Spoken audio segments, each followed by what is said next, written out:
Assalamualaikum warahmatullahi wabarakatuh. Selamat pagi dan salam sejahtera untuk kita semua. Shalom, Om Swastiastu, Namo Buddhaya, salam kebajikan. Kepada yang terhormat, Dekan Fakultas Ilmu Sosial, Bapak Dr. Muhammad Solehatul Mustafa MA, dan kepada yang terhormat, Bapak Nur Rohmat Isdaryanto, SMSI, selaku dosen mata kuliah seminar PPKN. Dan peserta seminar online dari Perspektif Perempuan dengan tema Gerakan Pencegahan Kekerasan Seksual dan Perundungan terhadap Perempuan di Lingkungan Kampus. Alhamdulillah, wa syukurillah, marilah kita panjatkan puja dan puji syukur atas kehadirat Allah Subhanahu wa Ta'ala yang selalu senantiasa melimpahkan rahmat, taufik serta hidayahnya sehingga kita semua bisa berkesempatan berkumpul pada kesempatan yang berbahagia ini. Kita masih diberikan nikmat sehat, nikmat rizki, sehingga kita masih dipertemukan di tempat yang insya Allah penuh kebahagiaan ini. Amin, amin, ya robbal alamin. Tak lupa sholawat serta salam, semoga tetap tercurahkan kepada junjungan kita, Nabi Agung Nabiullah Muhammad SAW beserta keluarga dan para sahabat-sahabatnya, karena berkat beliaulah kita semua dapat menikmati kehidupan yang penuh dengan kebahagiaan ini. Amin ya robbal alamin. Sebelum memulai acara, maka perkenankan saya Ina Mutiah sebagai pembawa acara untuk membacakan susunan acara pada pagi hari ini. Yang pertama yaitu pembukaan, doa, menyanyikan lagu Indonesia Raya dan membaca Pancasila, laporan dari sambutan Ketua Pelaksana, acara inti, dokumentasi, dan penutup. Sebelum dimulainya kegiatan seminar dari Perspektif Perempuan, marilah kita berdoa terlebih dahulu yang akan dipandu oleh Saudari Erlin. Kepada Saudari Erlin, saya persilakan. Baiklah. Assalamualaikum warahmatullahi wabarakatuh. Baiklah, sebelum acara dimulai, marilah kita berdoa agar acara webinar Gerakan Pencegahan Kekerasan Seksual dan Perundungan terhadap Perempuan di Lingkungan Kampus ini berjalan dengan lancar.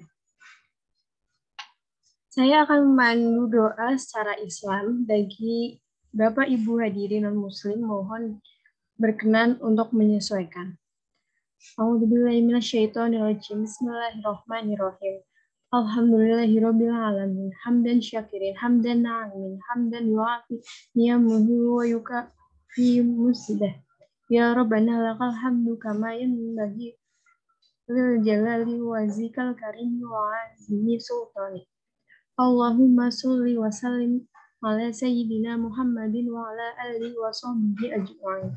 Asyhadu an la ilaha illallah wa asyhadu anna Muhammadan Rasulullah. Ya Allah, ya Tuhan kami, segala puji kami panjatkan kehadirat-Mu. Pemelihara alam semesta yang Allah, kami agungkan nama-Mu, karena hanya Engkaulah Tuhan kami. Hanya kepadamu kami bersujud. Hanya kepadamu kami bersyukur. Dan hanya kepadamu kami menunjukkan doa serta memohon pertolongan. Ya Allah, ya Rabbana, hari ini kami berkumpul di sini dalam kegiatan webinar Gerakan Pencegahan Kekerasan Seksual dan Perundungan terhadap Perempuan di Lingkungan Kampus. Ya Allah, kami mohon ridho kepadamu. Jadikanlah acara ini sebagai sarana yang dapat menyadarkan masyarakat luas akan bahaya kekerasan seksual dan perundungan di lingkungan kampus. Ya Allah, lancarkanlah acara kami. Penuhilah pertemuan ini dengan kebaikan dari awal hingga akhir.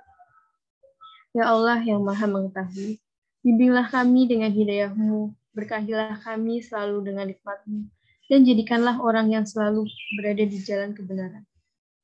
Ya Allah, ya Tuhan kami, jadikanlah kami manusia yang beradab, yang dapat membedakan kebaikan dan keburukan. Hingga kelak tidak akan ada lagi kekerasan seksual dan perundungan terhadap perempuan di lingkungan kampus. Ya Allah, sungguh kami mohon, jadikanlah kami orang yang memiliki akal dan pikiran untuk membedakan kebaikan dan keburukan, serta mampu menegakkan keadilan, sehingga di akhir hidup kami mampu menghadap-Mu dengan senyum kebahagiaan. Ya Allah, perkenankanlah doa-doa kami. Rabbana atina fid dunya hasanah wa fil akhirati hasanah wa qina adzabannar. Subhana rabbika rabbil izzati amma yasifun wa salamun alal mursalin walhamdulillahi rabbil alamin. Wassalamualaikum warahmatullahi.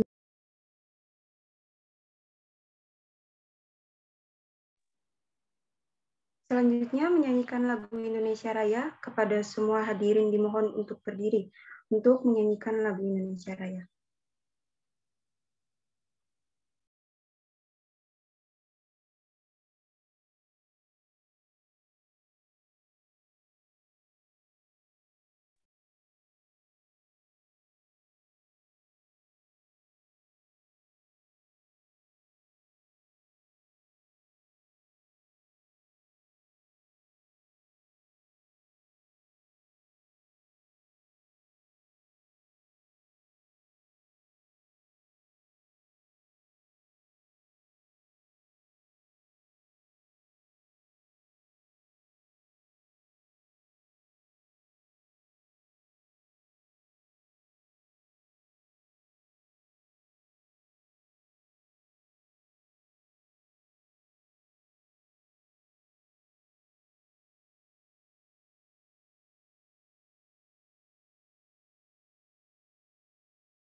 Selanjutnya pembacaan teks Pancasila oleh petugas kepada Saudari Yunita. Saya persilahkan.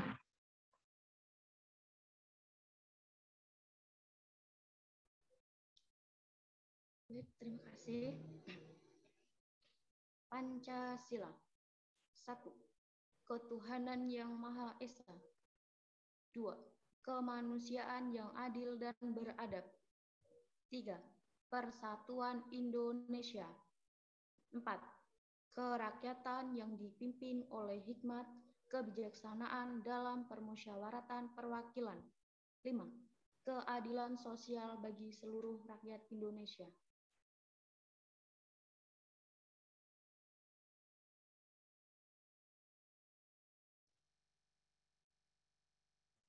Selanjutnya yaitu sambutan dari Ketua Pelaksana yang akan disampaikan oleh Saudari Wiranti Nur Hasanah.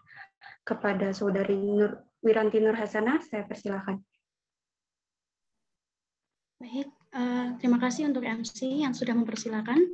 Bismillahirrahmanirrahim. Assalamualaikum warahmatullahi wabarakatuh. Yang saya hormati Bapak Dr. Muhammad Salahuddin Mustafa MA selaku Dekan Fis UNES, Bapak Nur Rahmat Isdaryanto SSMSI selaku dosen mata kuliah seminar PPKN, Bapak Ibu para tamu undangan, para pembicara dan moderator yang saya hormati, para peserta seminar dan hadirin sekalian yang saya banggakan.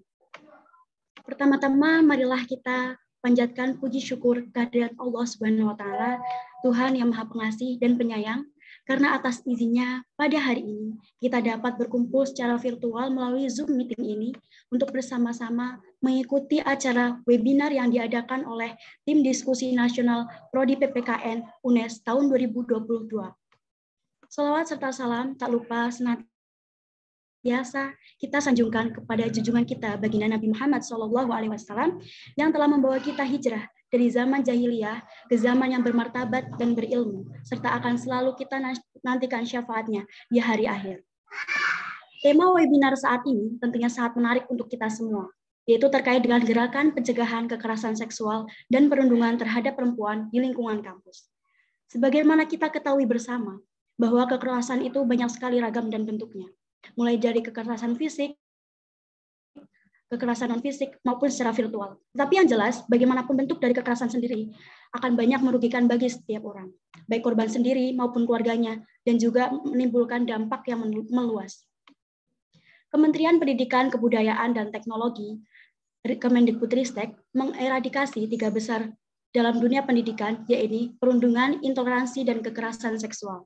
Dilansir dari Komisi Nasional Anti Kekerasan Terhadap Perempuan atau Komnas Perempuan tahun 2020 pada kanal lembaga negara tahun 2015 sampai dengan tahun 2020, sebanyak 27% kekerasan seksual terjadi di jenjang pendidikan tinggi. Sementara itu, berdasarkan 174 testimoni dari 79 kampus di 29 kota, sebanyak 80% perempuan dan 4% laki-laki menjadi korban kekerasan seksual.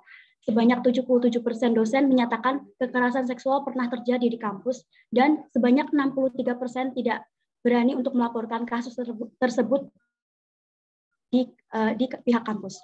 Oleh karena itu, perlunya pengutamaan prinsip pencegahan secara terstruktur, sistematis, dan terrealisasi tepat dengan sasaran, dan melibatkan prinsip keadilan, tidak diskriminatif, terintegrasi fisik maupun non-fisik, dan melibatkan semua pihak dan memaksimalkan edukasi anti kekerasan seksual tentunya.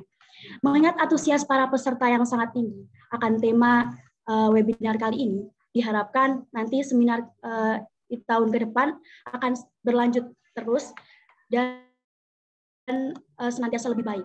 Hadirin sekalian yang saya hormati, selanjutnya saya selaku panitia mengucapkan terima kasih banyak untuk para pembicara, pemakalah pendamping, peserta, dan tamu undangan sekalian yang telah berkesempatan hadir dalam kegiatan seminar ini. Tak lupa, saya mengucapkan terima kasih kepada panitia pelaksana yang telah bekerja keras untuk menyukseskan acara seminar pada hari ini.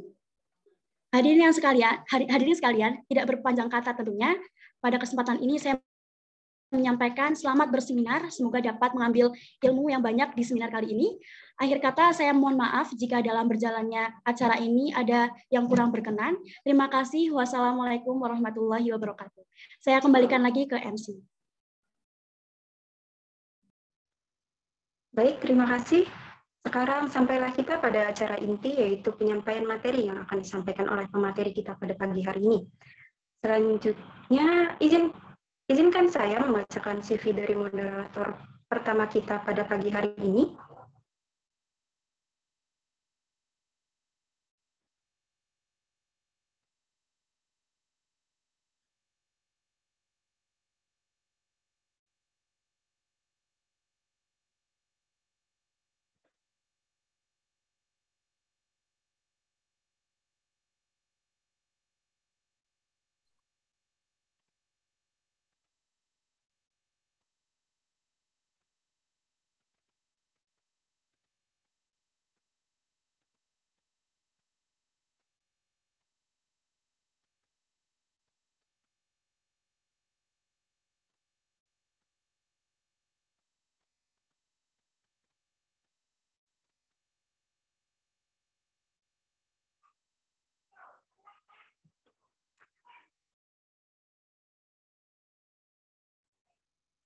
Baik, CV moderator kita yang pertama bernama Audi Rahmatun Nikmah, tempat tanggal lahir Blora, 9 Mei 2001, jenis kelamin perempuan, agama Islam, kebangsaan Indonesia. Riwayat pendidikan yaitu RA Rabiatul Adawiyah 2005 sampai dengan 2007. Min Ploserejo 2007 sampai dengan 2013. MTS Hasanuddin Ploserejo dari 2013 sampai dengan 2016. SMA Negeri 1 Junjungan dari 2016 sampai 2019 dan Universitas Negeri Semarang dari 2019 hingga sekarang. Pengalaman yaitu pernah belajar dan berinteraksi dalam Presidensial Mahasiswa KMMI, mengikuti berbagai program webinar, berkontribusi dalam acara HUT Proklamasi Kemerdekaan Republik Indonesia ke-72 sebagai pasukan marching band, dan bekerja sama dengan tim dalam acara perkemahan pramuka penggalang ma'arif NU Nasional pertama. Kontak yang bisa dihubungi, yang pertama 085 9004 660610. Email audirahma@student.unes.ac.id. Alamat Desa Ploserejo, RT 2 RW 2, Kecamatan Banjarjo, Kabupaten Blora, Jawa Tengah. Kepada Saudari Audi Rahmatun Nikmah, saya persilahkan.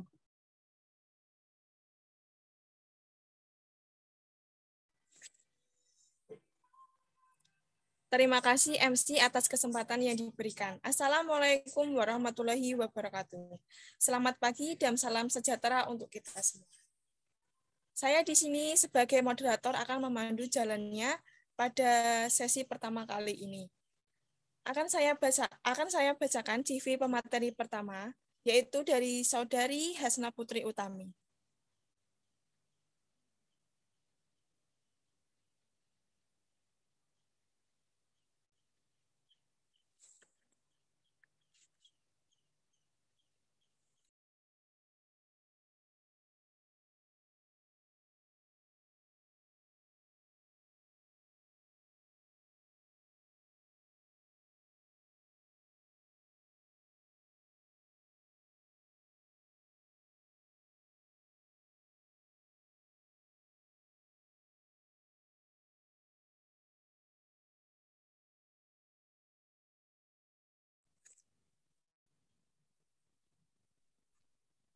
Nama Hasna Putri Utami, tempat tanggal lahir Jakarta, 1 Januari 2001, jenis kelamin perempuan, agama Islam, moto hidup, jalani dengan santai tapi serius, riwayat pendidikan, SD Negeri Cimuning 3, SMP Negeri 2 Mandi Rancan, SMA Negeri 1 Mandi Rancan.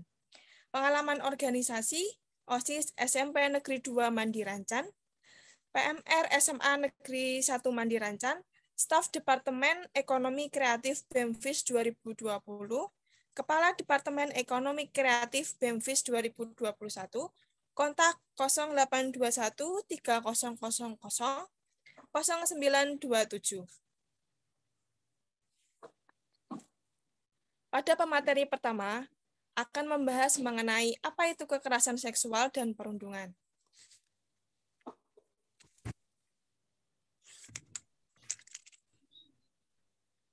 Pada dasarnya, forum webinar seperti ini sangat penting dan menarik untuk kita ikuti, teman-teman. Karena banyak sekali informasi yang akan kita dapatkan. Namun, perlu diperhatikan bahwa penyampaian informasi tersebut akan mudah dipahami apabila diskusi berjalan dengan efektif. Oleh karena itu, diharapkan kepada seluruh peserta webinar untuk dapat memperhatikan dan mengikuti diskusi dengan sebaik-baiknya. Baiklah, selanjutnya akan saya sampaikan mengenai ketentuan acara kita, yaitu sebagai berikut. Yang pertama, penyampaian materi untuk setiap pembicara akan beri waktu selama 15 menit. Selama pemateri menyampaikan materi, peserta tidak diperbolehkan melakukan interupsi. Sesi tanya-jawab akan dibuka setelah pemateri menyampaikan materinya. Selanjutnya, kami persilakan kepada pemateri pertama, Saudari Hasna Putri Utami, untuk menyampaikan materinya. Baik, terima kasih moderator atas kesempatannya. Bismillahirrahmanirrahim. Assalamualaikum warahmatullahi wabarakatuh. Salam sejahtera untuk kita semua. Shalom, Om Swastiastu, Namo Buddhaya, salam kebajikan. Selamat pagi teman-teman semua. Bagaimana kabarnya hari ini? Saya doakan. Baik katanya. Oke, saya doakan semoga kita semua selalu dalam keadaan baik sehingga semangat dalam mengikuti webinar pada pagi hari ini. Sebelumnya, perkenalkan nama saya Hasna Putri Utami. Saya di sini sebagai pemateri 1 dari webinar kewarganegaraan dengan tema Gerakan Pencegahan Kekerasan Seksual dan Perundungan terhadap Perempuan di Lingkungan Kampus. Meskipun saya sebagai pemateri, namun di sini saya berperan hanya sebagai pemantik teman-teman semua dalam webinar. Nantinya, webinar ini lebih banyak diisi oleh sesi tanya-jawab agar diskusi berjalan dengan lancar. Lalu kemudian, di sini saya akan langsung menyampaikan materi tentang gerakan pencegahan kekerasan seksual dan perundungan terhadap perempuan di lingkungan kampus. Oke, mungkin bisa lanjut saja share screen-nya.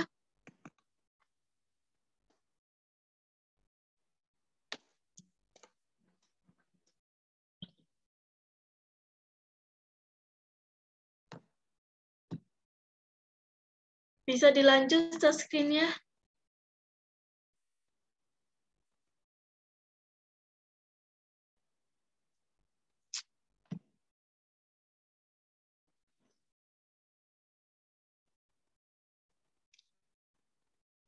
Oke, di dalam webinar ini saya hanya akan menyampaikan materi tentang pengertian kekerasan seksual dan perundungan terhadap perempuan. Nanti selebihnya materi ini akan dikembangkan oleh peserta sendiri berupa sesi tanya jawab ya. Jadi nanti yang aktif mungkin dari panitia nih nanti akan dapat reward ke kalian semua mungkin ya. Nanti bisa dikomunikasikan ke panitia soal seperti ini, seperti itu. Oke, mungkin kembali lagi ke share screen, bisa dilanjut ke slide berikutnya.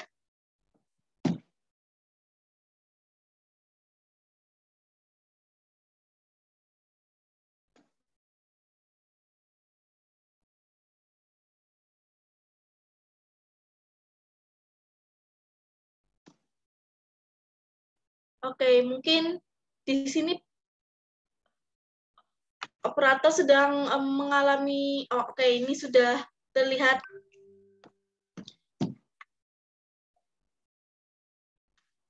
Nah, di sini saya akan menjelaskan yang pertama adalah pengertian kekerasan seksual. Kekerasan seksual adalah setiap perbuatan merendahkan, menghina, melecehkan, dan atau menyerang tubuh dan atau fungsi reproduksi seseorang karena ketimpangan relasi kuasa dan atau gender yang berakibat atau dapat berakibat penderitaan psikis dan atau fisik, termasuk yang mengganggu kesehatan reproduksi dan hilang kesempatan melaksanakan pendidikan dengan aman dan optimal. Berdasarkan jenisnya, kekerasan seksual dapat digolongkan menjadi kekerasan seksual yang dilakukan secara verbal, non-fisik, fisik, dan daring, atau melalui teknologi informasi dan komunikasi. Nah, dari pengertian ini kita tahu bahwa kekerasan seksual ini tidak hanya menyerang fisik seseorang, tetapi juga psikis para korbannya. Oleh karena itu, bagi kita semua, alangkah baiknya jika kita menghindari kejahatan semacam ini, gitu, karena dampak kepada korbannya bukan main-main, gitu, tapi luar biasa sekali. Lalu untuk kekerasan seksual sendiri, ini lagi-lagi tidak hanya dilakukan secara fisik, tapi ada banyak bentuknya, bisa melalui verbal, non fisik, ataupun daring. Seperti itu. Oke, lanjut ke slide selanjutnya.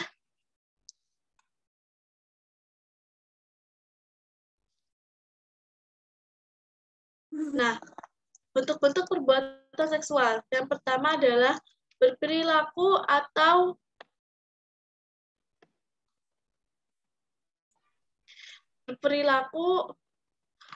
melecehkan penampilan fisik, tubuh, ataupun identitas gender orang lain.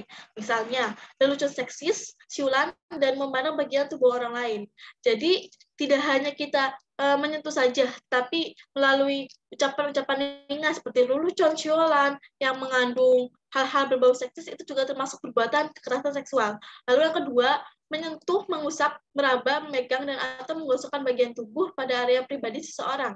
Yang ketiga, mengirimkan lelucon, foto, video, audio, atau materi lainnya yang bernuansa seksual tanpa persetujuan penerimanya dan atau meskipun penerima materi sudah menegur pelaku. Yang keempat, menguntit, mengambil, dan menyebarkan informasi pribadi termasuk gambar seseorang tanpa persetujuan orang tersebut. Yang kelima, memberi hukuman atau perintah yang bernuansa seksual kepada orang lain, seperti saat penerimaan siswa atau mahasiswa baru, saat pembelajaran di kelas atau kuliah jarak jauh, dan dalam pergaulan sehari-hari dan sebagainya. Nah, dari sini teman-teman sudah mendapat gambaran bagaimana perbuatan kekerasan seksual itu bisa diperoleh. Seperti itu. Nah, bentuk-bentuk ini sekali lagi harus kita hindarkan agar tidak membawa dampak buruk bagi diri sendiri maupun bagi orang lain. Bisa dilanjut. Nah, untuk selanjutnya akan dijelaskan tentang perundungan perempuan. Perundungan adalah perilaku atau tindakan agresif yang melibatkan ketidakseimbangan kekuatan sehingga merugikan orang lain. Perilaku agresif ini dapat dilakukan berulang kali dan menyebabkan masalah yang serius pada orang yang dibully. Jadi perundungan itu kata lain dari membuli. Di sini kalau misalkan masih suka ada yang membuli, nah itu tolong untuk dikurangi atau bahkan dihilangkan karena sikap ini sangat merugikan orang lain. Nah, bentuk-bentuknya antara lain adalah perundungan fisik. Perundungan fisik adalah penindasan yang dilakukan dengan cara melibatkan fisik, seperti melukai tubuh seseorang, yang dapat menyebabkan efek jangka pendek dan jangka panjang. Perundungan fisik mencakup memukul, menendang, mencubit, mendorong, dan menghancurkan barang orang lain. Yang kedua, perundungan verbal adalah intimidasi yang melibatkan kata-kata, baik secara tertulis atau terucap. Perundungan secara verbal meliputi menggoda, memanggil nama yang tidak pantas, mengejek, menghina, dan mengancam. Perundungan sosial adalah penindasan yang mengakibatkan merusak reputasi atau hubungan seseorang. Intimidasi sosial ini mencakup berbohong, menyebarkan rumor negatif, mempermalukan seseorang, dan mengucilkan seseorang. Cyberbullying atau perundungan di dunia adalah perilaku intimidasi yang dilakukan menggunakan teknologi digital. Perundungan di dunia maya ini meliputi mengunggah gambar atau video yang tidak pantas, menyebar gosip secara online, dan menggunakan informasi orang lain di media sosial. Yang kelima, perundungan seksual adalah tindakan yang berbahaya dan memalukan seseorang secara seksual. Intimidasi seksual ini termasuk pemanggilan nama seksual atau catcalling, gerakan vulgar, menyentuh, dan materi pornografi lainnya. Nah, kelima bentuk tadi merupakan sedikit dari bentuk perundungan terhadap perempuan. Bentuk-bentuk ini harus kita hindari ya tentunya. Nah, lalu untuk selanjutnya akan disampaikan oleh pemateri kedua. Materi yang saya sampaikan pada hari ini dicukupkan. Jika nanti ada yang ingin ditanyakan, dipersilakan bagi para peserta. Terima kasih. Wassalamualaikum warahmatullahi wabarakatuh. Kembalikan lagi ke moderator. Terima kasih kepada Saudari Hasna Putri Utami yang telah menyampaikan materi. Selanjutnya, saya akan mempersilakan kepada 3 peserta untuk bertanya. Kepada para peserta webinar, Apa ada yang ingin bertanya?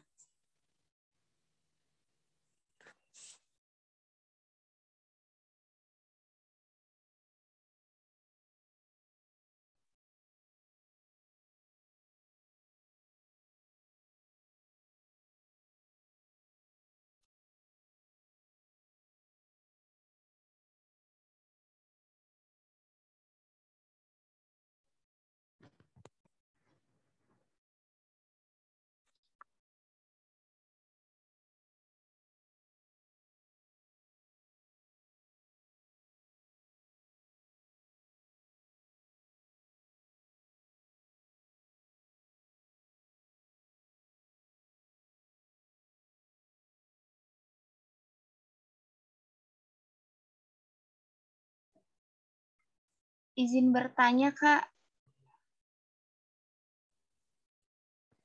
Baik, Saudari Noviana Sapitri, silakan. Tadi kan dijelaskan bahwa beberapa tentang perundungan dan kekerasan seksual. Nah, izin bertanya gimana sih cara menghadapi seseorang yang memiliki trauma akan kekerasan seksual maupun perundungan. Terima kasih. Baik, terima kasih atas pertanyaannya. Ini gimana Saudari Hasna Saudari Hasna Putri Utami? Mau dijawab langsung apa nanti nunggu pertanyaan lainnya? Mungkin bisa saya langsung jawab saja, moderator. Oke, baik. Silakan.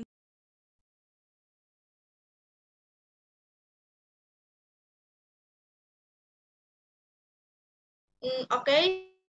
Di sini saya izin menjawab pertanyaan dari Saudari Noviana. Bagaimana cara mengatasi orang yang punya trauma terhadap kekerasan seksual seperti itu ya? Nah, kalau menurut saya caranya itu ada dua, yaitu melalui dorongan intern dan dorongan ekstern. Dorongan intern berarti dorongan dari dalam diri si korban. Jika korban ingin lepas dari traumanya, tentu harus ada usaha yang ekstra gitu. Tidak bisa didiamkan begitu saja. Salah satu usahanya adalah bisa berobat ke tenaga ahli profesional seperti psikolog atau psikiater. Psikolog atau psikiater tersebut tentu akan mengobati trauma para korban kekerasan seksual dengan memberikan obat-obatan ataupun treatment-treatment lainnya. Nah, dengan begitu, itu cara paling tepat menurut saya agar seseorang bisa lepas dari traumanya. Lalu yang kedua itu ada faktor ekstern, yaitu berasal dari luar diri si korban, yakni dorongan dari keluarganya, teman-temannya, maupun dari bantuan hukum ataupun hukuman yang diberikan kepada si pelaku. Nah, untuk dorongan dari keluarga dan teman-temannya ini, si korban tentu membutuhkan support ya dari orang-orang sekitarnya gitu agar dia bisa terus semangat dalam menghadapi traumanya. Tidak bisa dia didiamkan begitu saja. Tentu dia harus sering-sering diajak berbicara, diajak sharing gitu agar si luka batinnya bisa terobati. Lalu selanjutnya kalau menurut saya yang bisa membuat si korban merasa legowo atau ikhlas terhadap apa yang diterimanya adalah dengan adanya hukum pidana terhadap si pelaku, yaitu jika pelaku dipenjara maka ada keadilan untuk si korban. Dengan begitu si korban merasa bahwa dirinya telah mendapat keadilan. Dengan begitu, dengan adanya keadilan tersebut mungkin si korban sedikit demi sedikit bisa sembuh dengan sendirinya dari luka batinnya. Nah, mungkin itu jawaban dari saya. Baik, terima kasih. Baik, terima kasih. Kepada peserta webinar lainnya, apa ada yang ingin bertanya lagi? Silakan.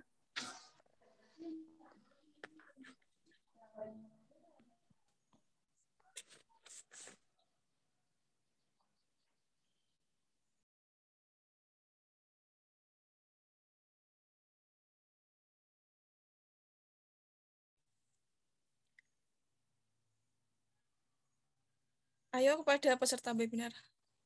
Oh,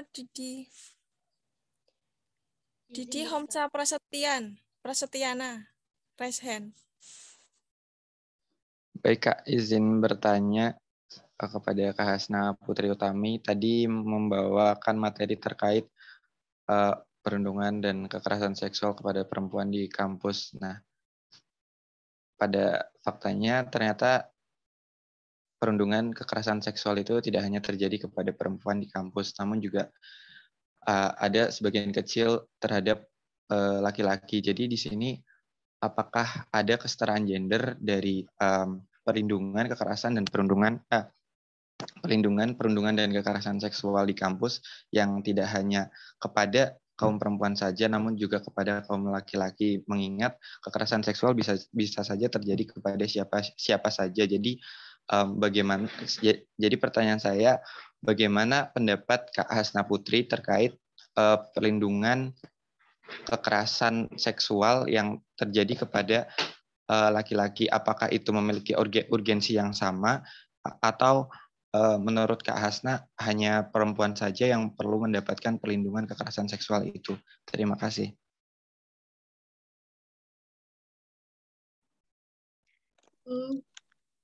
Baik, di sini moderator saya izin langsung menjawab saja. Oke, silakan. Dari pertanyaan saudara Didi Homsah, jadi pertanyaannya adalah apakah ada kesetaraan gender terhadap urgensi jika terjadi pelecehan seksual atau perundungan terhadap laki-laki? Tentu saja jawabannya adalah sama atau ada gitu, karena seperti yang kita tahu ya bahwa kekerasan seksual atau perundungan itu bisa terjadi oleh siapa saja gitu, baik yang tua atau muda, laki-laki atau perempuan, orang kaya atau orang miskin dan sebagainya gitu. Jadi semua lapisan masyarakat itu berhak mendapatkan kesetaraan gender atau perlindungan hukum dan sebagainya agar si korban bisa mendapat keadilan dari apa yang ditimpanya. Nah, untuk cara-caranya sendiri, untuk cara-cara pelaporan dan sebagainya itu bisa dilakukan hal yang sama jika terjadi kekerasan seksual terhadap perempuan, yaitu dilindungi, dilaporkan ke pihak kepolisian, dan sebagainya. Nah, pokoknya itu semua caranya sama jika terjadi oleh laki-laki maupun perempuan. Namun di sini mungkin tim dari panitia mengapa mengambil perundungan terhadap perempuan, karena yang ditemukan oleh panitia mungkin kasus-kasus yang banyak terjadi oleh perempuan gitu. Jadi diambil saja kasus yang paling banyak, yaitu terhadap perempuan seperti itu. Namun di sisi satunya tetap harus memperhatikan laki-laki jika terjadi hal yang sama. Nah, mungkin itu jawaban dari saya.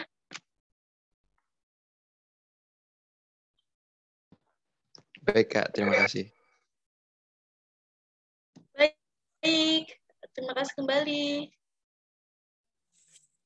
Baik, dipersilakan untuk satu penanya lagi dari peserta webinar. Izin bertanya, Kak.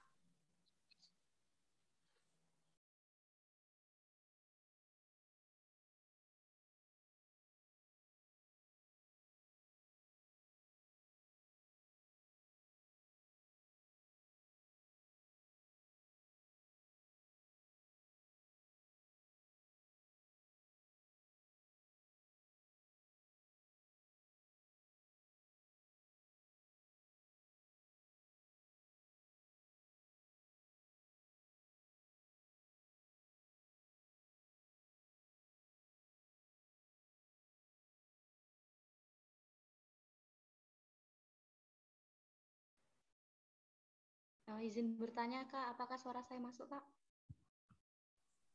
Terdengar. Baik, terima kasih atas waktunya.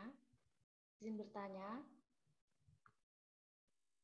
untuk Kak Hasna, apakah Anda pernah melihat atau menyaksikan tindakan yang termasuk dalam perundungan? Jika iya, lalu bagaimana sih sikap yang perlu dilakukan terhadap hal tersebut? Terima kasih.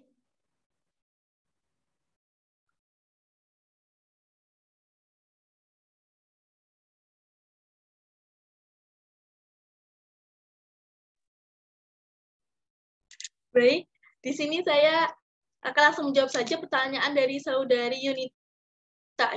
Pertanyaannya adalah, tadi itu pertanyaannya, apakah saya pernah melihat kasus perundungan di sekitar saya, dan jika pernah, bagaimana tindakannya, seperti itu ya.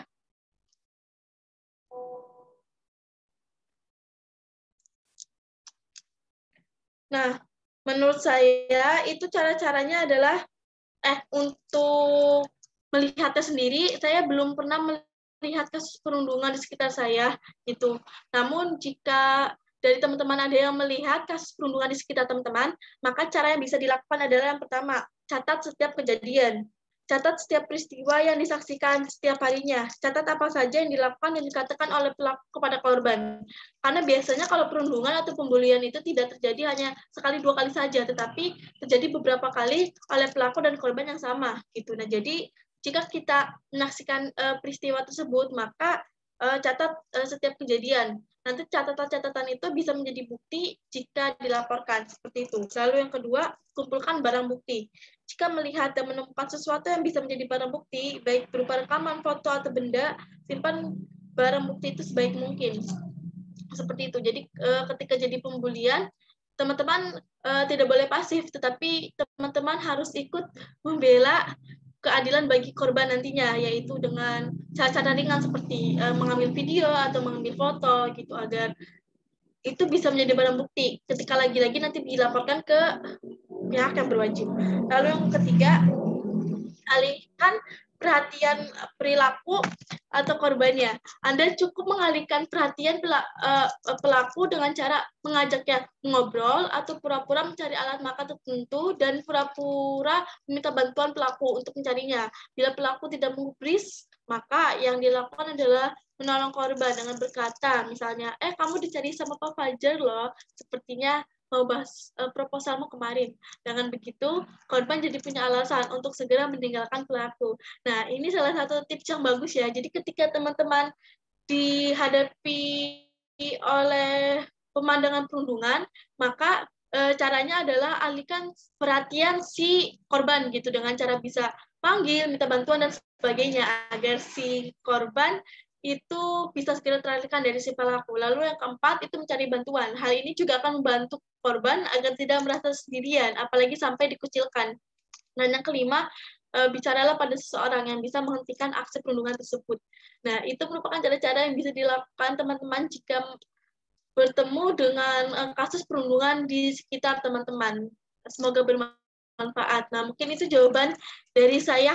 Dikembalikan lagi ke moderator. Terima kasih kepada Saudari Hasna Putri Utami yang telah memaparkan materi, dan terima kasih kepada para peserta webinar yang sudah bertanya. Kita berikan tepuk tangan dulu kepada Saudari Hasna Putri Utami. Saya kembalikan lagi kepada MC. Terima kasih. Baik, terima kasih. Selanjutnya pemateri yang kedua yang akan dimoderatori oleh Rizka Hidayati. Baik, terima kasih atas waktu yang diberikan. Saya akan membacakan CV dari Rizka Hidayati terlebih dahulu.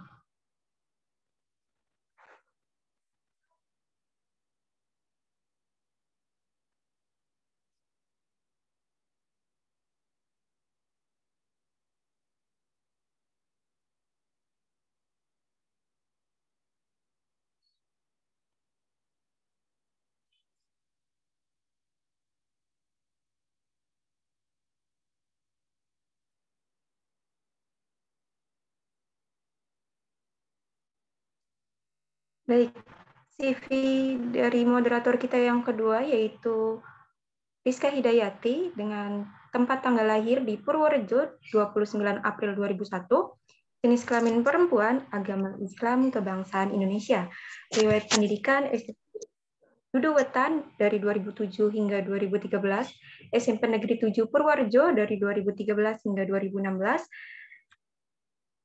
lalu SMA Negeri 8 Purworejo dari 2016 hingga 2019, dan Universitas Negeri Semarang dari 2019 hingga sekarang. Pengalaman organisasi sebagai bendahara bendahara organisasi siswa intrasekolah dari 2014 sampai dengan 2015, Palang Merah Remaja dari 2016 hingga 2018, dan Forum Remaja Palang Merah Indonesia.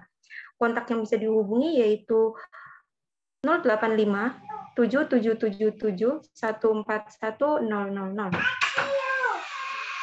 Selanjutnya ada email rizkahidayati007@gmail.com, alamat Jalan Taman Siswa Sekaran, Gang Cempaka Sari 3, Kos 8.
Baik, sekali lagi akan saya bacakan CV dari moderator kita, yaitu Rizka Hidayati, tempat tanggal lahir Purworejo, 29 April 2001, jenis kelamin perempuan, agama Islam, kebangsaan Indonesia, dengan riwayat pendidikan SD Negeri Duduwetan dari 2007 hingga 2013, SMP Negeri 1 Purworejo dari 2013 hingga 2016, dan SMA Negeri 8 Purworejo dari 2016 hingga 2019. Dan sekarang Universitas Negeri Semarang dari 2019 hingga sekarang.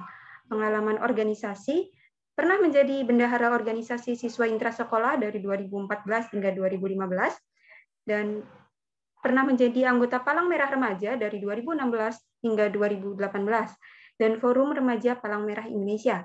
Kontak yang bisa dihubungi yaitu 085 7777 14100. Email yang bisa dihubungi rizkahidayati007@gmail.com. Alamat Jalan Taman Siswa Sekaran, Gang Cempaka Sari 3, Kos Kelapa Gading. Kepada Saudara Rizka Hidayati, saya persilahkan. Baik, terima kasih atas waktu dan kesempatan yang telah diberikan. Saya selaku moderator 2 akan memandu jalannya seminar kali ini.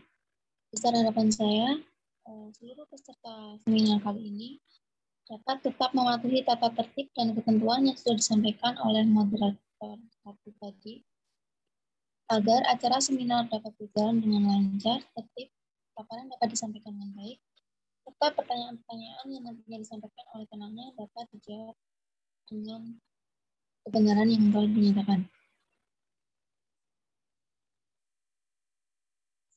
Sebelumnya, saya sampaikan CV pemateri 2 pada kesempatan kali ini.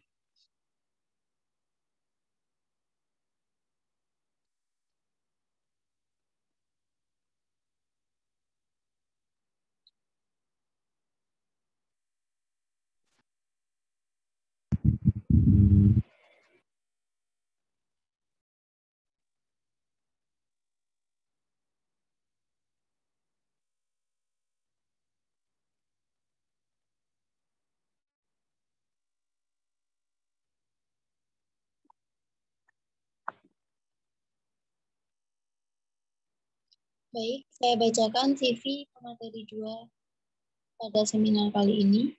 Nama Nadia Lutfina Sitasari, tempat tanggal lahir Blora, 21 November 2001, jenis kelamin perempuan, agama Islam, riwayat pendidikan Madrasah Ibtidaiyah Muhammadiyah Kunduran, SMP Negeri 1 Kunduran, pengalaman organisasi, Sekretaris Departemen Ekonomi Kerohanian Islam Fakultas Ilmu Sosial tahun 2021, anggota Departemen Kurikulum Unit Mentoring Agama Islam tahun 2021. Kepada pemateri 2, waktu dan tempat saya persilakan.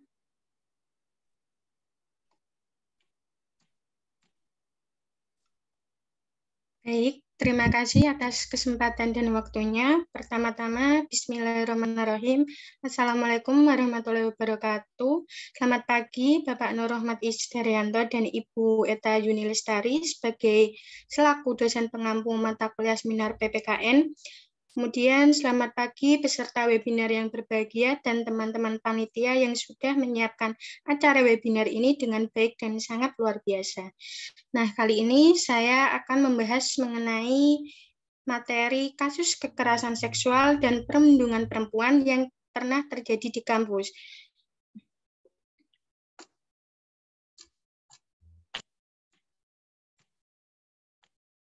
Nah, untuk kasus kekerasan seksual di kampus ini merupakan tindak pelecehan dan kekerasan seksual yang sering terjadi di lembaga pendidikan seperti kampus atau universitas. Faktor penyebab tindakan pelecehan dan kekerasan seksual di lingkungan kampus ini antara lain yaitu yang pertama, karena relasi korban dan pelaku yang asimetris. Yang kedua, berkaitan dengan kemungkinan terjadinya power abuse yang dilakukan dosen atau pejabat kampus karena otoritas yang mereka miliki. Yang ketiga yaitu berkaitan dengan iming-iming dan posisi pelaku yang menjanjikan untuk pemberian keuntungan tertentu kepada korban. Selanjutnya yaitu beberapa kasus kekerasan seksual yang terjadi di lingkungan kampus, yaitu yang pertama terjadi di Universitas Riau. Nah, di Universitas Riau ini terjadi awal November pada tahun 2021. Pada saat itu terdapat akun Instagram milik Korps Mahasiswa Hubungan Internasional Universitas Riau atau Komahi Unri mengunggah sebuah video berisi pengakuan mahasiswi yang dilecehkan oleh Dekan FISIP. Selanjutnya, yang kedua terjadi di Universitas Sriwijaya. Nah, yang terjadi di Universitas Sriwijaya ini terjadi pada dosen di Fakultas Keguruan dan Ilmu Pendidikan atau FKIP di Unsri. Ini diduga melecehkan beberapa mahasiswinya. Kasus ini bermula dari aduan anonim seorang mahasiswi di media sosial atau di Instagram Unsrivers pada tanggal 26 September 2021. Yang ketiga yaitu terjadi di Universitas Brawijaya. Nah, di Universitas Brawijaya sendiri ini, kasus dugaan pelecehan seksual di kampus yang berada di Malang ini mencuat setelah kabar seorang mahasiswinya yang berinisial NW ini ditemukan meninggal di makam ayahnya, yaitu di Mojokerto pada tanggal 2 Desember tahun 2021. Nah, yang keempat ini terjadi di Universitas Negeri Jakarta. Seorang dosen di UNJ berinisial DA diduga melakukan pelecehan seksual dengan mengirimkan chat bernada merayu atau sexting ke beberapa mahasiswi. Selanjutnya ini terjadi di IAIN Kediri. Kasus pelecehan seksual terjadi di IAIN ini, tepatnya di Kediri, yaitu di Jawa Timur. Kasus pelecehan seksual ini diduga dilakukan oleh dosen terhadap mahasiswinya.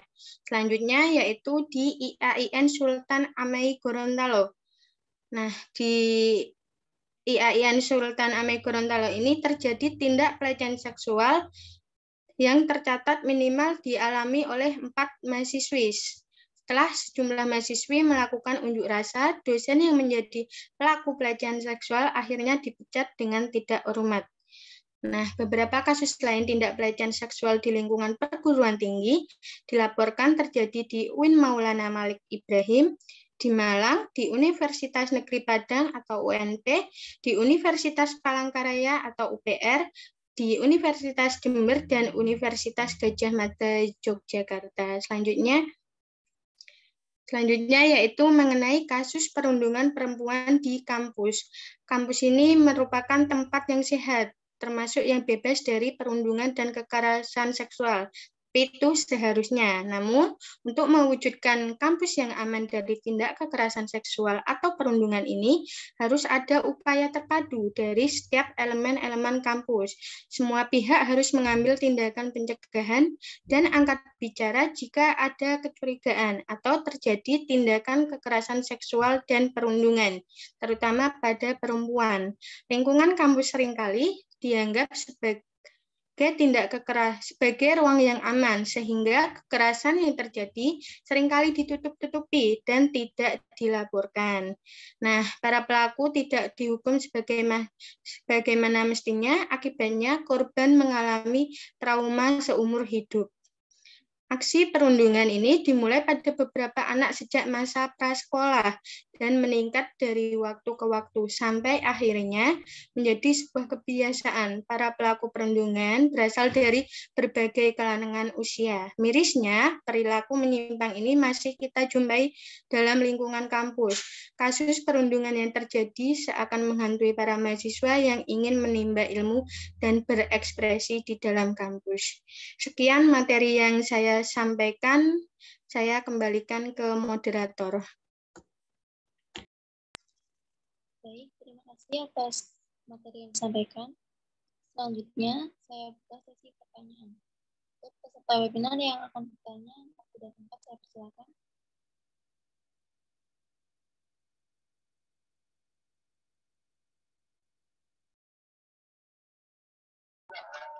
Izin bertanya, Kak.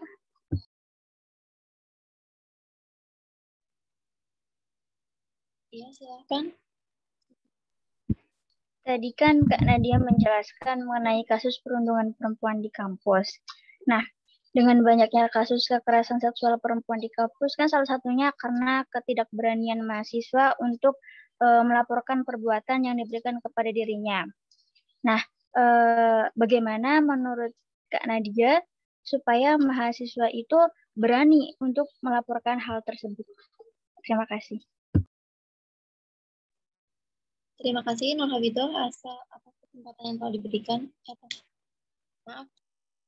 Atas pertanyaan yang telah diberikan. Selanjutnya akan dijawab oleh pemateri 2.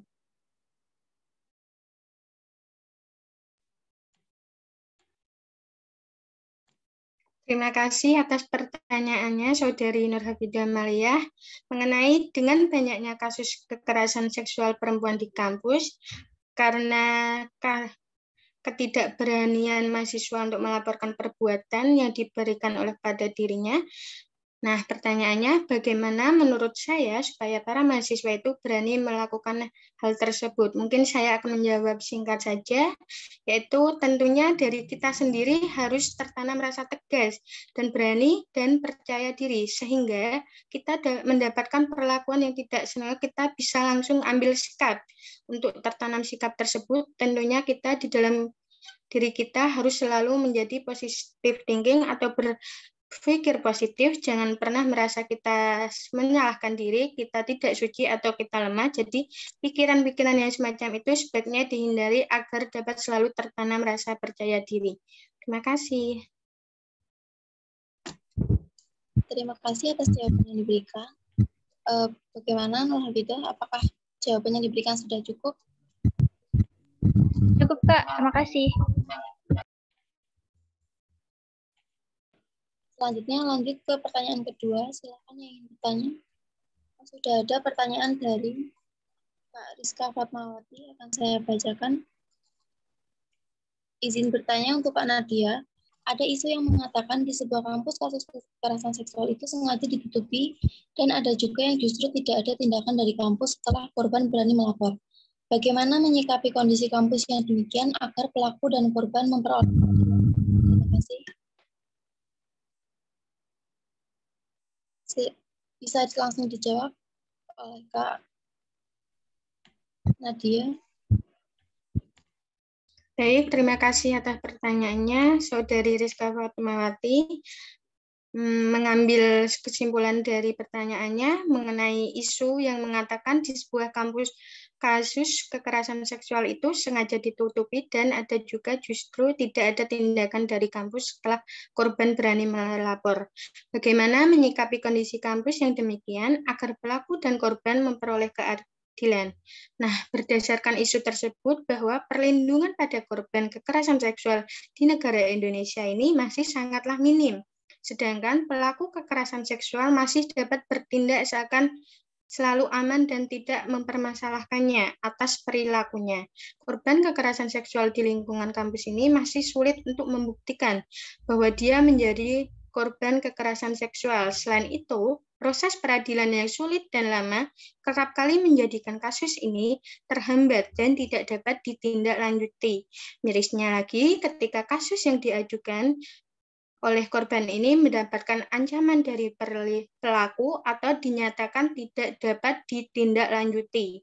Nah, korban ini malah menjadi kembali dituntut oleh pelaku kekerasan seksual dengan tuntutan pencemaran nama baik ataupun lainnya.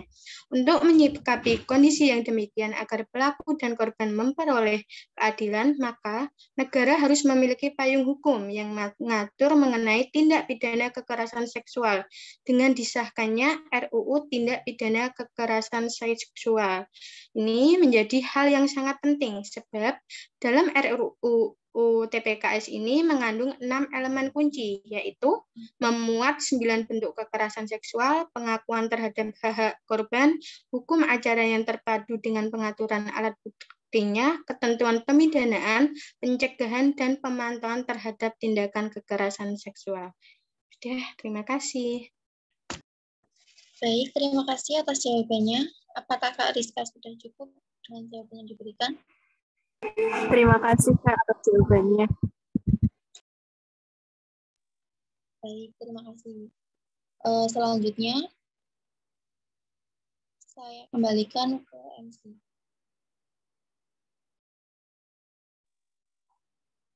Baik, terima kasih. Nah, selanjutnya ada sisipan video nih dari kami, panitia, untuk merilekskan kembali peserta webinar kita pada pagi hari ini. Mungkin operator bisa share videonya.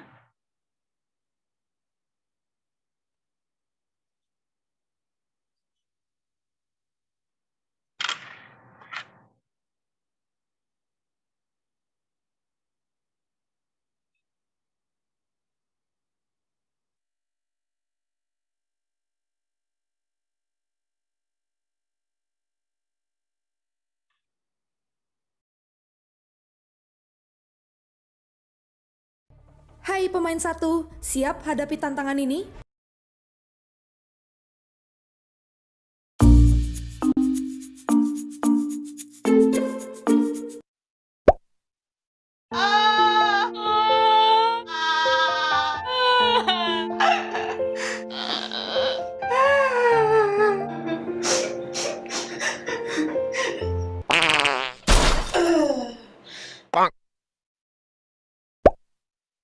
Duduk. Jangan pernah pakai kacamata di depan cowok. Kalau mata kamu aja cacat, gimana hati kamu? Pakai bedak. Karena cowok suka alami ya, cewek alami. Bullshit mereka. Buktinya kamu diputuskan. Ya karena kamu nggak cantik. Cewek cantik itu segalanya. Bodoh nggak apa-apa, bego nggak apa-apa. Yang penting cantik ya. Nggak apa-apa, jangan komplain sakit mata masuk mulut, nggak apa-apa. Ini resiko cantik ya. Ini yang kesan yang ditimbulkan seperti ini.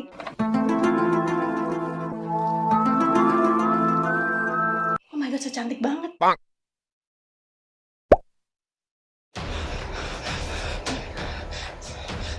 Kamu ngapain sih?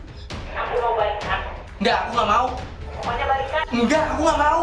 Tapi aku mau balikan. Enggak. Balikan.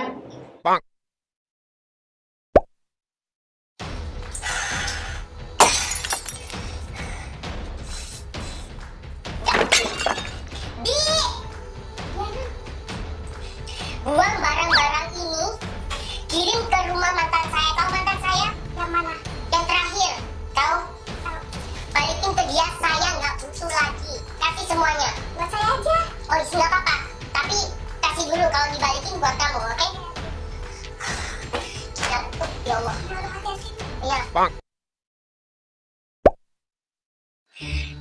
harus positive thinking. Anggap semua ini adalah cobaan. Karena semua indah pada waktunya.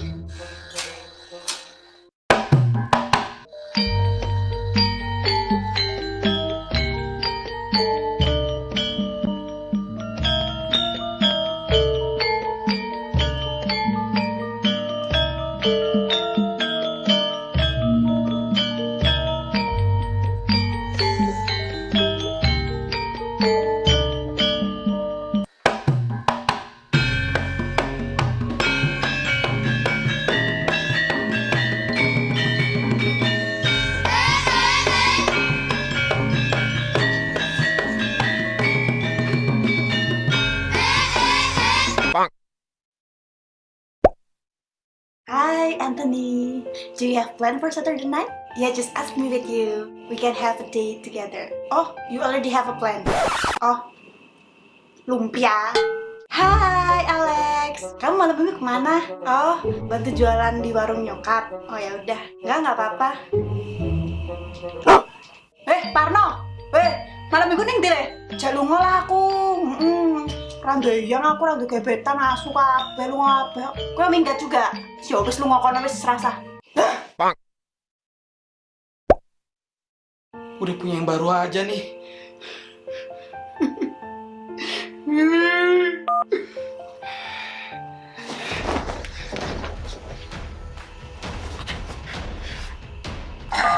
Ya.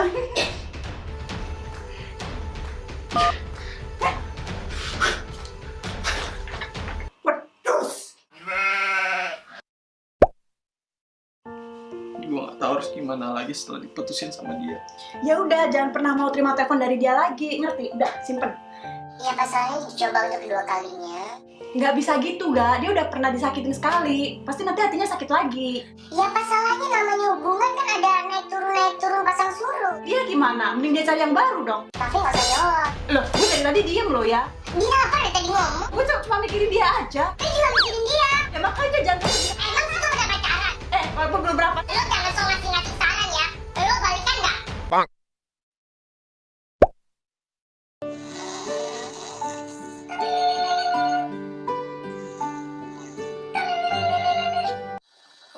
Lihat ya. Kak. Kak, gua diputusin gak sama Fenya, Kak? Terus kenapa? Gua butuh lu, Kak. Gua butuh liburan, Kak. Liburan kemana? Kita ke Bali juga. Kapan? Gua udah siap nih, Kak. Kita berangkat sekarang yuk. Bang. Ku bilang Kamu udah habis sih. Tiap denger lagu itu aku sakit. Awas ya. Taruh. Pelan. Ngupil kan? Aku bisa denger lo ngupil. Tak. Keluarin. Pelan. Bang. Wah, bangun. Gue belum selesai curhat, Wah. Wah, gue jauh-jauh dari Bekasi tahu ke Depok. Gue harus gimana sama mantan gue? Bayangin deh gue diputusin di depan orang-orang, Wah. Bangun, ayo. Sebel deh. Bang. Halo, Pak. Saya mau pesen ya. 2 bakso beranak, 2 mie ayam yamin. Nanti kalau next saya pesen itu berarti 2 ya, Pak ya? Iya, jangan ditanyain lagi. Sama 2 porsi bakpao, isinya 5 kan 1 porsi, berarti jadi 10, pinter. Sama ini nasi goreng ikan asin ya. Lu mau apa? Lo bukannya itu buat kita juga? Enggak, itu buat gue doang kali. Barengan aja. Nggak bisa, itu buat gue sendiri. Kok bareng? Udah. Apa? Es teh manis. Oh, es teh manis 1. Kenapa, Pak? Iya, buat saya sendiri. Lah, kenapa Bapak komen? Pak, saya tuh lagi putus cinta ya, Pak. Saya nggak makan temen aja udah bersyukur ya. Nggak usah komen, nanti saya bayar semua kok. Iya, buat saya sendiri. Ya udah, cepet ya, Pak ya. Lain kali kalau ada orang kayak gitu, jangan di komen. Bang.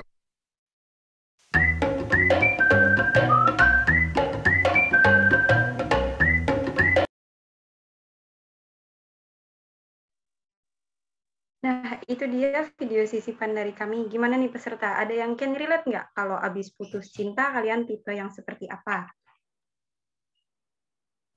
Tadi juga kelihatannya operator kita belum isi paket YouTube Premium kayaknya ya. Soalnya tadi ada sempat iklan yang untungnya bisa di-skip. Padahal kami dari panitia juga udah sering melakukan paid promote setiap minggunya.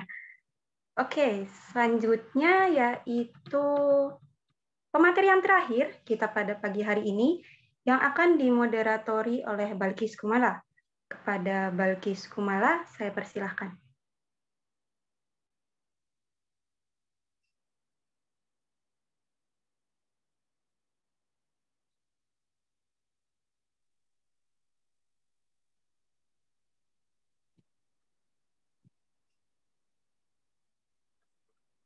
Oke, selanjutnya CV dari Balkis Kumala, yaitu nama Balkis Kumala, tempat tanggal lahir, Kabupaten Semarang, 12 Mei 2001, jenis kelamin perempuan, agama Islam, kebangsaan Indonesia, riwayat pendidikan TK Pertiwi 34 Semarang dari 2005 hingga 2007, SD Negeri 1 Patemon dari 2007 hingga 2013, MTS Al-Asror Gunung Pati dari 2013 hingga 2016, EMA Al-Asror Gunung Pati dari 2016 hingga 2019, dan sekarang Universitas Negeri Semarang dari 2019 hingga sekarang.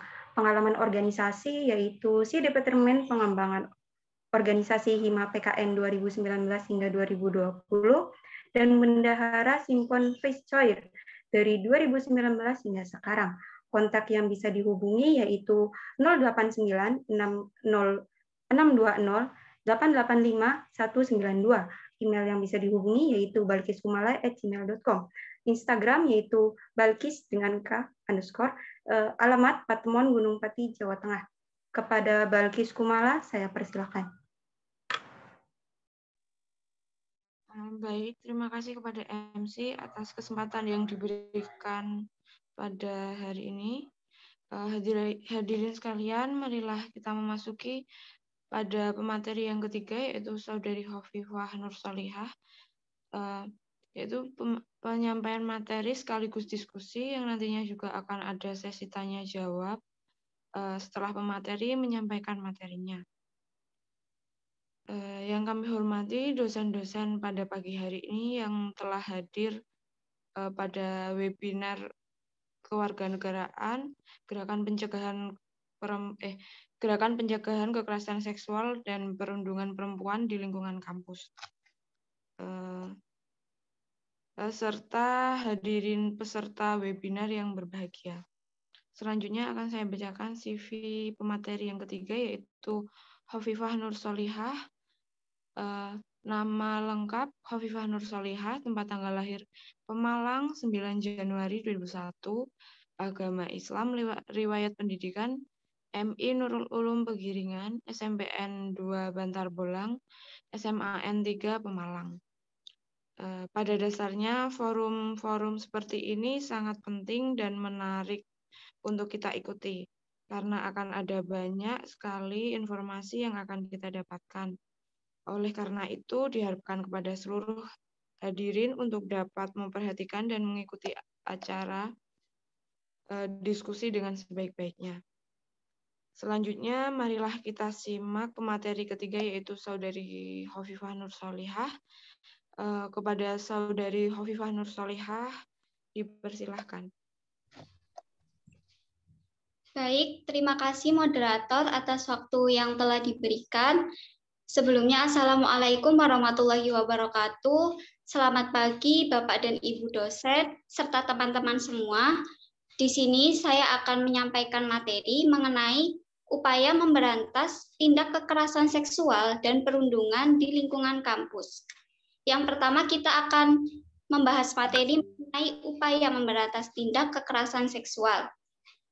Perempuan memiliki peran penting dalam pembangunan bangsa dan negara.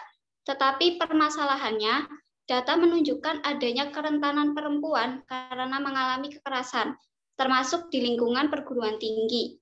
diterbitkannya Permendikbudristek nomor 30 tahun 2021 tentang pencegahan dan penanganan kekerasan seksual di lingkungan perguruan tinggi dan dibentuknya Satuan Petugas Pencegahan dan Penanganan Kekerasan Seksual diharapkan dapat menciptakan lingkungan kampus yang aman dari kekerasan seksual terhadap perempuan. Dalam Permendikbudristek nomor 30 tahun 2021 ini, selain diatur tentang ancaman sanksi bagi pelaku tindak pelecehan seksual, juga diatur upaya pendampingan, perlindungan, dan pemulihan bagi korban tindak pelecehan seksual di lingkungan kampus. Bagi pelaku tindak pelecehan seksual di lingkungan kampus, mereka tidak hanya terancam dikenai sanksi administratif, tetapi juga sanksi berupa pemecatan atau pemberhentian tetap. Baik, selanjutnya dalam mendukung upaya untuk memberantas tindak kekerasan seksual tersebut, ada 5 cara yang dapat dilakukan untuk mengatasi pelecehan seksual. Yang pertama yaitu menanggapi catcalling. Catcalling adalah perlakuan berupa siulan, panggilan, seruan, atau apapun yang sifatnya verbal dengan tendensi seksual kepada perempuan atau bisa juga kepada gender lain, tetapi pada umumnya perempuan yang sedang lewat. Apabila mengalami hal ini, kita harus bersikap tegas dan menunjukkan ekspresi ketidaksukaan terhadap hal tersebut. Jangan bersikap malu atau marah ataupun diam saja, karena pelaku tidak akan berhenti dan mungkin malah semakin menjadi-jadi. Perempuan yang mengalami catcalling juga bisa memberikan respon, seperti membalas pelaku catcalling dengan komentar yang ketus. Yang kedua yaitu membekali diri dengan pengetahuan bela diri. Kemampuan bela diri ini secara sederhana harus diketahui oleh para perempuan, karena sebagai perempuan harus dapat membela diri apabila pelecehan seksual yang diterima sudah berupa paksaan fisik atau mengarah ke pelecehan seksual seperti pemerkosaan bahkan penculikan. Apabila hal seperti ini terjadi, setidaknya para perempuan bisa melakukan perlawanan. Perempuan tidak harus hebat dalam berkelahi, tetapi setidaknya bisa menjaga diri dari tindak kejahatan yang mungkin terjadi, seperti pelecehan seksual.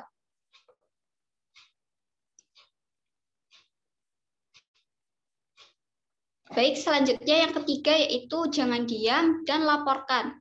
Indonesia memiliki hukum yang sangat ketat dalam menindak perlakuan pelecehan seksual, apalagi ketika tindakan tersebut sudah mengarah pada ranah kriminal. Jangan takut untuk melaporkan kepada pihak berwajib apabila mengalami pelecehan seksual, baik yang berupa sentuhan atau rabaan hingga ke tingkat pemaksaan sekalipun. Jika merasa khawatir melaporkannya langsung kepada pihak yang berwajib, perempuan bisa mengutarakannya terlebih dahulu kepada orang terdekat, misalnya orang tua atau bisa juga teman. Yang keempat yaitu bersikap percaya diri. Menurut salah satu komisioner Komnas Perempuan, Siti Aminah Tardi, wanita yang terlihat tidak percaya diri dan tampak lemah lebih beresiko mengalami kekerasan seksual ketimbang mereka yang percaya diri. Karena mereka yang tidak percaya diri biasanya lebih takut untuk melawan dan berbicara ketika menjadi korban kekerasan. Oleh karena itu, sebagai perempuan, kita harus menjadi lebih percaya diri. Yang kelima yaitu mempersiapkan alat pelindung diri. Di tengah banyaknya laporan terkait kekerasan seksual, maka setiap orang, khususnya perempuan, harus lebih mempersiapkan diri agar terhindar dari masalah tersebut. Nah, salah satu bentuk persiapannya adalah dengan membawa alat perlindungan diri, seperti semprotan cabai atau bisa juga alat setrum di dalam tas. Karena alat-alat tersebut dipersiapkan untuk menghadapi kemungkinan terburuk ketika menghadapi kekerasan dalam bentuk apapun, termasuk kekerasan seksual.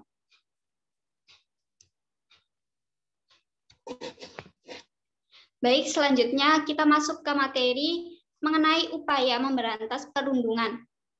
Kampus yang sehat, aman, dan nyaman harus memberantas 3 dosa besar, yaitu diantaranya intoleransi, perundungan, kekerasan seksual, serta korupsi. Banyak hal yang melatar belakangi seseorang melakukan tindakan perundungan. Salah satunya ketika suatu individu merasa lebih superior dibandingkan dengan individu ataupun kelompok lainnya. Selain itu, perbedaan ras, suku, jenis kelamin, kondisi fisik, bahkan agama juga menjadi salah satu faktor terjadinya tindakan perundungan. Untuk mengatasi hal tersebut, ada cara yang bisa dilakukan untuk memberantas tindak perundungan dalam lingkungan kampus. Di antaranya yaitu yang pertama, berani melawan. Kita bisa menggunakan kekuatan untuk melawan para pelaku perundungan. Kita juga bisa meminta bantuan kepada teman untuk melawan pelaku bullying bersama-sama. Karena hal yang dibutuhkan adalah dukungan emosional yang besar. Kunci dari hal ini adalah jangan pernah takut untuk jika mendapat ancaman dari pelaku, karena pada dasarnya kita masih punya banyak teman yang akan membantu. Selanjutnya yaitu mengajak keluarga terlibat. Keluarga punya peran yang sangat besar dalam tindak pencegahan perundungan, karena menurut Peraturan Menteri Pendidikan dan Kebudayaan Nomor 30 Tahun 2017, keluarga terlibat dalam penyelenggaraan pendidikan. Jadi jika ada hal yang tidak menyenangkan terjadi di sekolah ataupun di kampus, ceritalah pada orang tua atau keluarga, karena mereka nantinya bisa membantu untuk mengatasi masalah jika menjadi korban perundungan. Selanjutnya yaitu meminta kampus untuk membuat regulasi yang kuat. Dalam hal ini membuat peraturan dan pemberian sanksi yang tegas bisa mengurangi tindakan perundungan yang terjadi di lingkungan kampus. Selain itu, pemberian bimbingan mengenai dampak perundungan juga bisa menekan aksi perundungan yang terjadi di antara para mahasiswa. Kemudian selanjutnya yaitu menjauhi pelaku perundungan. Jika ada tindakan perundungan di sekitar kita seperti di media sosial, hal yang dapat dilakukan adalah dengan memblokir akun yang mengirimkan pesan atau meninggalkan komentar jahat pada akun media sosial. Supaya lebih efektif, kita juga bisa melapor kepada pihak yang berwajib. Mungkin sekian penyampaian materi dari saya. Apabila ada kesalahan, saya minta maaf. Terima kasih. Saya kembalikan ke moderator.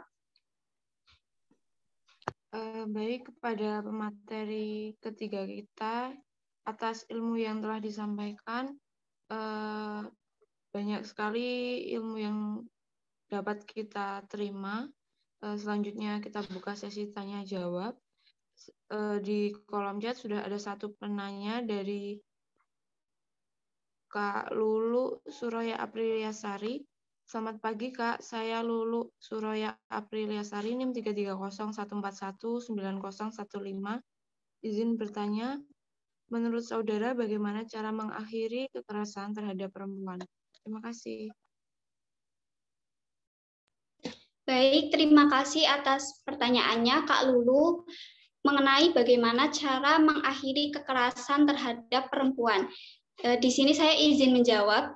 Jadi tindakan pencegahan adalah langkah terbaik yang perlu dilakukan untuk mengakhiri kekerasan. Ketika kekerasan terjadi, ada banyak masalah yang kemudian muncul setelahnya. Kekerasan tidak seketika berakhir. Ada proses pemulihan untuk kembali menjalani hidup dengan baik. Ada beberapa organisasi yang menyediakan layanan pengaduan dan pendampingan untuk korban kekerasan serta fasilitas shelter warga yang dapat menjadi tempat penanganan dan perlindungan awal untuk persoalan kekerasan yang menimpa perempuan. Selain itu, mengupayakan lingkungan yang aman dan mendukung bagi perempuan dan anak sangat diperlukan. Memberikan dukungan dan tidak menyalahkan serta menyudutkan korban juga menjadi salah satu upaya yang dapat membantu korban untuk keluar dari lingkaran kekerasan.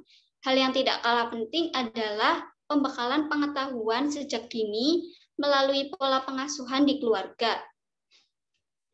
perlunya pemahaman awal ini tentang kekerasan akan berdampak juga terhadap pengurangan jumlah kasus kekerasan. Selain itu, jika di sekitar kita ada yang mengalami kekerasan, hal yang bisa kita lakukan yaitu mendengarkan dan percaya pada cerita korban, kemudian mengajar generasi penerus dan belajar pula dari mereka. Selain itu, ada pula kita bisa mempelajari tanda-tanda pelecehan dan bagaimana cara dapat membantu korban. Mungkin sekian jawaban dari saya. Terima kasih. Terima kasih atas jawabannya. Selanjutnya masih tersisa kuota untuk 2 penanya. Bagi yang ingin bertanya, dipersilahkan.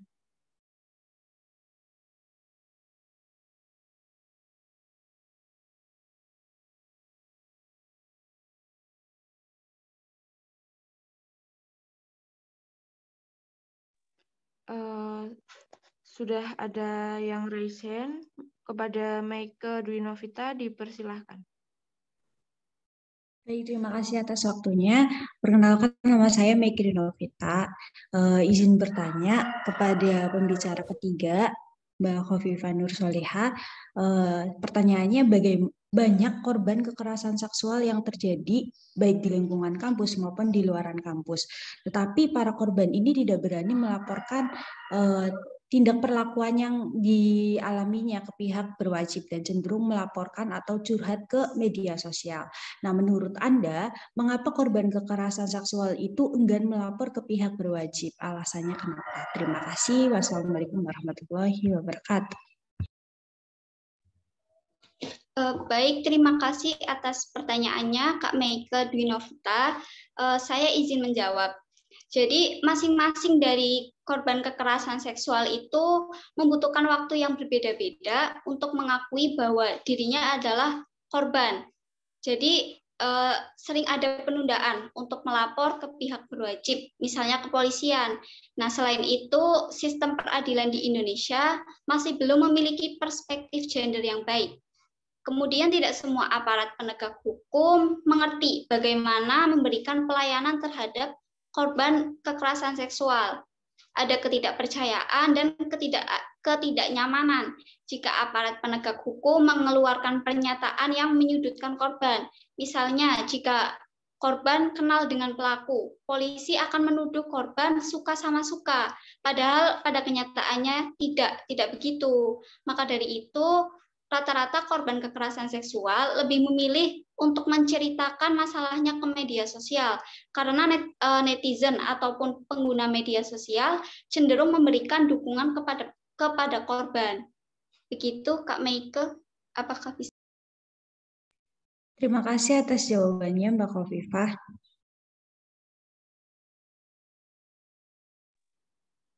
Baik, terima kasih kepada Kak Meike dan kepada pemateri yang telah menjawab pertanyaan dengan sangat baik. Selanjutnya telah masuk pertanyaan ketiga dari Saudari Siti Muawanah. Selamat pagi Kak, izin bertanya saya Siti Muawanah. Bagaimana pendapat Anda tentang perempuan yang mengalami pelecehan seksual akan tetapi tidak mendapatkan bukti yang cukup kuat? Lantas langkah apa yang seharusnya korban lakukan untuk mendapatkan keadilan? Ada Kak Khofifah, dipersilahkan untuk menjawab pertanyaannya. Baik, terima kasih atas pertanyaan yang telah diberikan Kak Siti mengenai bagaimana pendapat Anda tentang perempuan yang mengalami pelecehan seksual akan tetapi tidak mendapatkan bukti yang cukup kuat. Langkah apa yang seharusnya dilakukan korban untuk mendapatkan keadilan? Izin menjawab, jadi perlindungan hukum bagi korban pelecehan seksual bisa melemah apabila kurangnya bukti untuk menjerat pelaku.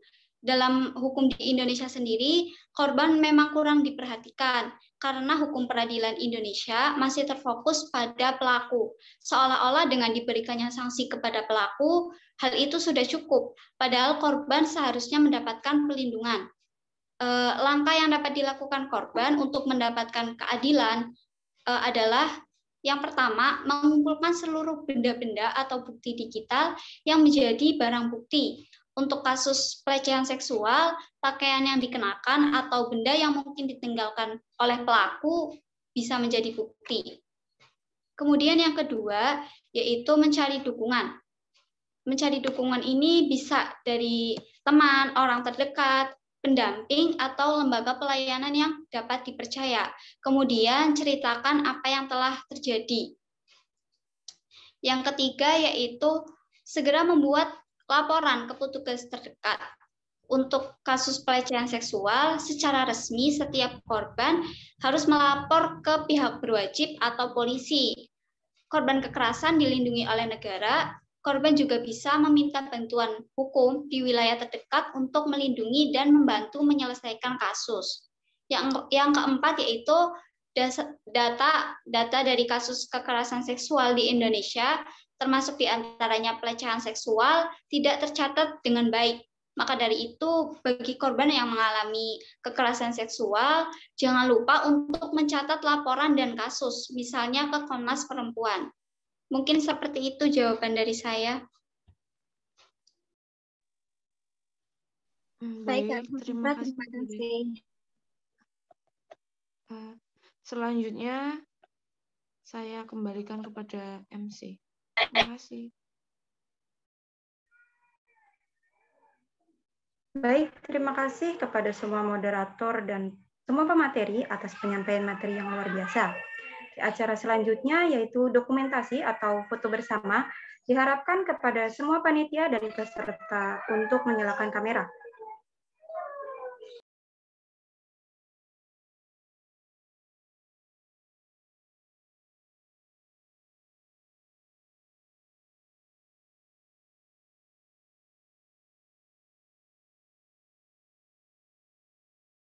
Mungkin operator nanti bisa men-screenshot. Saya hitung. 1, 2, 3. Sekali lagi.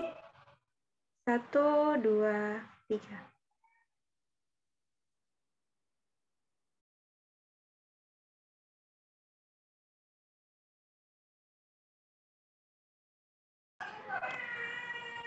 Acara demi acara telah selesai dilaksanakan.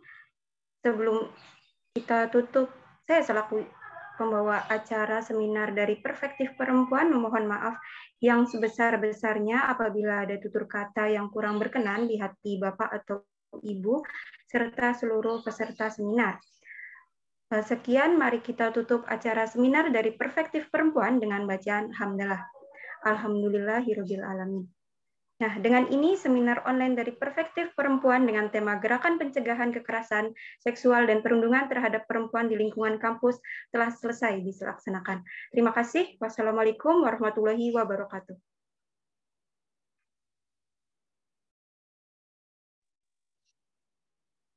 Ya, terima kasih kepada kelompok yang sudah presentasi. Selanjutnya silakan direkamannya, dilihat kembali. Nanti akan diserahkan kepada Aslab untuk di-upload di di akunnya laboratorium ya. Oke, gitu. Selamat kepada kelompok yang sudah melakukan simulasi. Silakan dilanjut.